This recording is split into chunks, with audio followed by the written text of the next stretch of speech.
שלום לכם. השבת בעזרת השם נקרא את פרשת לך לך. בפרשת לך לך מספר נושאים. יש לנו כמובן לך לך מארצך שהשם מצווה את אברהם אבינו, מלחמת המלכים, ברית בין הבתרים, שרי והגר, כל הסיפור שהיה בינם, וכמובן בסוף הפרשה ברית המילה.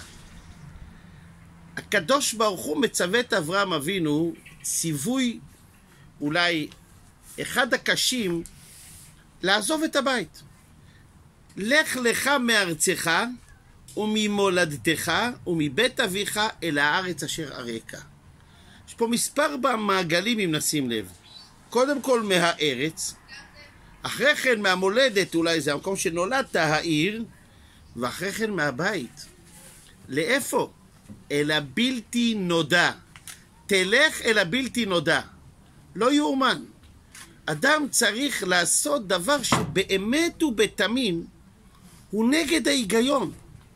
לעזוב את הכל בגלל ציווי אלוקי אל הבלתי נודע ויהיה בסדר. 10 ניסיונות נתנסה אברהם אבינו. זה הראשון. הוא מגיע לארץ ישראל, נו תגיד, אולי ארץ טובה, יפה, היה כדאי. רעב בארץ. הוא לא שואל שאלות, הוא יורד למצרים, ועל זה הדרך. עושה דברים נגד ההיגיון. יש לנו סיפור מדהים. היה אדם שחי באוסטריה, קראו לו ויקטור פרנקל. ויקטור פרנקל היה פסיכולוג קליני. הוא היה סופר, חיבר את הספר המפורסם, אדם מחפש משמעות. אדם מחפש משמעות, זאת אומרת איך פועלים בהיגיון כל הזמן. והוא מספר את הסיפור הבא. הוא אומר שאיך שהתחילה השואה, הוא היה חי בביתו עם אשתו וההורים שלו, ילדים לא היו לו. פתאום קיבל הזמנה לסור למשרדי הגסטאפו. באותם ימים, אם אתה מקבל הזמנה לסור למשרדי הגסטאפו, זה לא מבשר טוב. בדחילו ורחימו הוא הלך לשם. ושם נודע לו שיהודי אמריקה החליטו לפדות אותו ואת אשתו.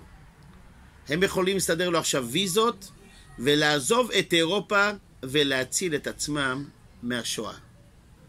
מיד הוא שאל, מה עם ההורים שלי? אמרו לו, ההורים שלך לא. רק אתה ואשתך. הוא אומר, אני צריך לחשוב על זה. בדרך חזרה הביתה, הוא חיפש סימן. אלוהים, תן לי סימן. הוא אף פעם לא התפלל, לא היה בבית הכנסת אף פעם. תן לי סימן מה אני עושה, מה אני מחליט. מצד אחד אני מציל את אשתי ואת עצמי, מצד שני ההורים שלי. הוא נכנס בדרך לקתדרלה, מקום תפילה כזה, ניסה להתפלל, לראות משהו, הוא לא התחבר. הוא ממשיך בדרך, ואז הוא רואה, הוא עומד במקום של החורבן של בית הכנסת המרכזי, השריפה הגדולה בליל הבדולח. והוא עמד שם על איזושהי אבן שהפריעה לו על הרגל. הוא התכופף, אין לו מושג אפילו למה. הרים את האבן ושם אותה בכיס. המשיך הביתה, כשהגיע הביתה ההורים חיכו, כולם במתח, אשתו, מה קורה? ואז הוא סיפר להם שרוצים לפדות אותו ואת אשתו, אבל לא את ההורים. תוך כדי שהוא מספר, האבן הציקה לו בכיס. הוא הוציא את האבן מהכיס ושם אותה לשולחן. אבא שלו שם לב שחקוק משהו על האבן. הוא לקח אותה והסתכל, חקוק עליה אות כף, משיש. ואז הוא אמר לבן שלו, תראה שעליה כף. הבן לא הבין. מה זה אומר?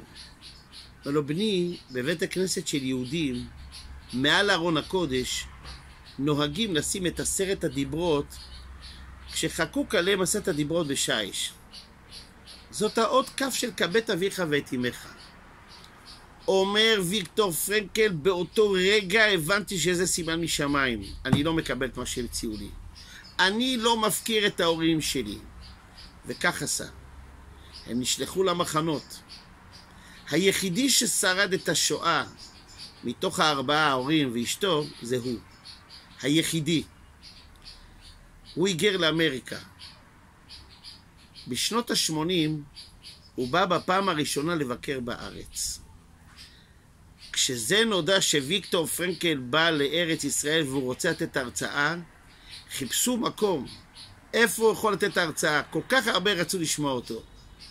בסוף באחד מבתי המלון בתל אביב סידרו 1,500 איש באו להרצאה שלו. התפתח אפילו שוק שחור בכרטיסים שם. ושם בפעם הראשונה הוא אומר, סיפרתי את הסיפור הזה, כי חשבתי שהמקום הכי ראוי לספר אותו זה בארץ ישראל. אבל המסקנה שלו הייתה מעניינת לא פחות. הוא אומר, כל ימיי חשבתי בהיגיון, איך לפעול בהיגיון. אדם מחפש משמעות, חפש ואיפה לעשות ומה כדאי ואיפה כדאי וכן הלאה. אבל ברגעים הכי קריטיים שהייתי צריך לקבל החלטה, פעלתי מעבר להיגיון, בלי היגיון. לא קיבלתי את הוויזות, כי לא רציתי להפקיר את ההורים שלי. יש היגיון? אין היגיון, אבל ככה החלטתי. כי כנראה מסתבר שיש משהו חזק בתוכנו שהוא מעבר להיגיון. אולי זה מסביר מה אברהם אבינו עשה. זה מאוד לא הגיוני לעזוב מקום בטוח, מולדת, בית אביך, וללכת אל הבלתי נודע. זה מאוד לא הגיוני להגיע ולראות שבעצם יש פה רעב בארץ. אבל אני לא שואל שאלות כי יש לי אמונה. כי כנראה אמונה פועלת הרבה יותר חזק מהיגיון. ברגע שאתה פועל בהיגיון, אז אין הרבה אמונה, כי זה נורמלי, זה... מה החוכמה פה? כשאתה מאמין, גם כשהכל נראה נגד, פה מתבטאת האמונה. יש בנו, טבוע בנו, מאברהם אבינו, אמונה חזקה בדברים שהם מעבר להיגיון. לך לך מארצך, תפעל, תסמוך על הקדוש ברוך הוא, כי יש אמונה מעבר להיגיון. שבת שלום ומבורך.